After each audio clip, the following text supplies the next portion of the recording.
Olá, eu sou o Carlos dos canais iCriativa e sem delongas vamos ao primeiro assunto. A figueira representa Israel? Quando Filipe apresentou o Messias a Natanael, o Messias disse a ele: Eis aqui um verdadeiro israelita, em quem não há engano. Agora eu vou traduzir isto que ele acabou de falar para o nosso atual linguajar. O Messias disse: não tenho dúvidas que diante de mim se encontra um autêntico israelita. Então Natanael ficou grilado. Como é que este homem tem tanta certeza que eu sou um autêntico israelita? E por causa desta dúvida perguntou. Preste atenção na pergunta dele. De onde me conhece? Ou seja, Natanael queria saber como este homem tinha tanta certeza que ele era um autêntico israelita. E o Messias respondeu esta pergunta dele. Preste atenção na resposta. Antes que Filipe o chamasse, eu te vi debaixo da figueira. Pois é, ao responder desta forma, dá-se a impressão que esta resposta não tem nada a ver com a pergunta, mas ao responder isto, o Messias deixou bem claro que Natanael é sim um autêntico israelita. Presta atenção, é possível encontrar laranja debaixo da figueira? Limão debaixo da figueira?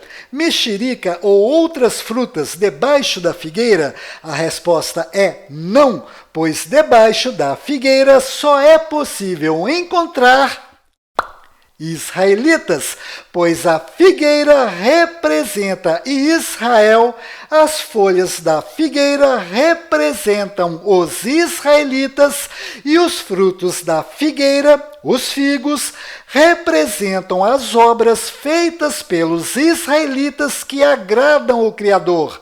Inclusive, observe o formato da folha da figueira e observe o nome do Criador escrito naquele hebraico mais antigo, o hebraico pictográfico.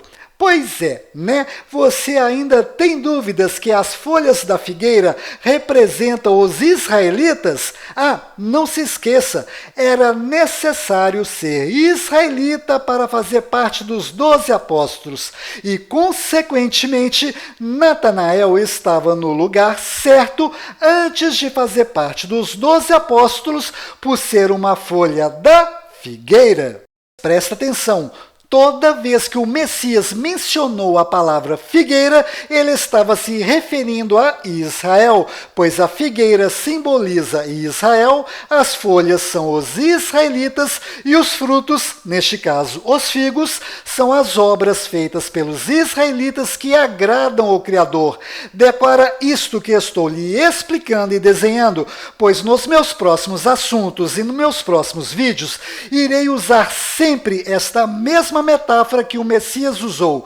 Inclusive, o Messias teve motivo para usar esta metáfora e eu também tenho o mesmo motivo, pois o cristianismo surgiu da figueira, mas ambos não se bicam por possuírem algumas doutrinas conflitantes, ou seja, para evitar conflitos, existem coisas que só se deve falar através de metáforas. Que nunca mais alguém coma um fruto seu. Pois é, se você assistir este vídeo, que está presente nos meus canais iCriativa, entenderá o motivo do Messias ter tido esta atitude com a figueira. Inclusive, esta passagem da figueira se encaixa com todas estas passagens, ou seja, todas estas passagens são desfavoráveis à figueira. Isto mesmo, se você estudá-las, perceberá que estas passagens não são amigáveis com a figueira. Consequentemente, a figueira não gosta do Novo Testamento por causa da forma condenatória que ela é tratada nestas passagens. Vou dar dois pequenos exemplos. Nesta passagem está dizendo que o reino do Criador será tirado da figueira e será dado aos cristãos. Nesta outra passagem está dizendo que os cristãos virão do Oriente e Ocidente e tomarão os lugares na mesa de Abraão, Isaque e Jacó no reino dos céus, enquanto a figueira será lançada fora nas trevas, onde haverá choro e ranger de dentes. Está vendo? Volto a repetir. Se você assistir esse vídeo, que está postado nos meus canais iCriativa, e estudar estas passagens, perceberá que a situação da figueira está complicada. Inclusive, hoje, dentro da figueira, existem apenas 2% de cristãos, e estes 2% de cristãos conhecem a verdadeira pronúncia do nome do Criador e de seu Filho. Mas, se você perguntar para estes 2% de cristãos qual é a verdadeira pronúncia do nome do Messias, antes de lhe responderem, eles irão tirar o verdadeiro nome do Criador, que está presente no início do nome do Messias, e no lugar do nome do Criador, irão colocar este troço chamado Iê, e dirão que é Yeshua. Conclusão: onde já se viu um cristão ocultar a verdadeira pronúncia do nome do Criador e modificar o nome do seu filho, o Messias? Ficou maluco? Presta atenção. Nenhum cristão verdadeiro seria capaz de ocultar os verdadeiros nomes do Pai e do Filho. Quem faz uma coisa desta não é cristão de verdade. Inclusive, durante a 7ª praga em Êxodo 9:16, o Criador deixou bem claro que ele deseja que o nome dele seja conhecido em toda a terra. Conclusão: existem vários motivos para não mais existir figos na figueira.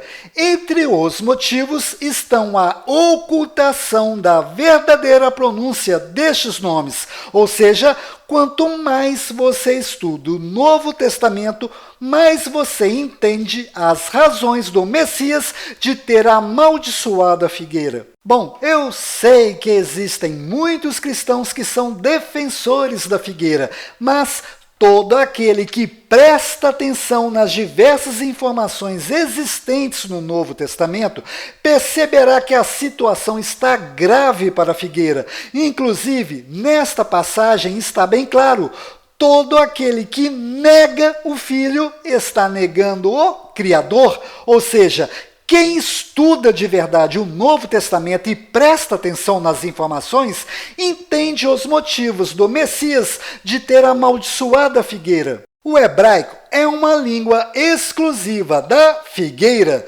Consequentemente, é óbvio que as primeiras palavras do Novo Testamento foram escritas em hebraico. Repito, isto é uma coisa óbvia, pois os 12 apóstolos falavam hebraico-aramaico. Inclusive, Pápias de Herápolis viveu durante o período das primeiras igrejas e documentou algumas experiências vividas por ele, e entre elas relatou que Mateus escreveu os oráculos divinos na língua hebraica, mas, conforme a história é relatada na Bíblia, a figueira não aceitou os ensinamentos do Messias e, por causa desta recusa, perseguiu arduamente o Novo Testamento. Porém, foi graças aos gentios que o Novo Testamento sobreviveu às perseguições através da língua grega, ou seja, o fato dos mais antigos originais do Novo Testamento estarem em grego é mais uma prova do quanto a figueira perseguiu e rejeitou o Novo Testamento. Então, se inscreva nestes canais iCriativa e ative o sininho para não perder a postagem de cada vídeo deste. Bom, despeço-me lhe desejando que fique na paz de El e na graça de Yahshua.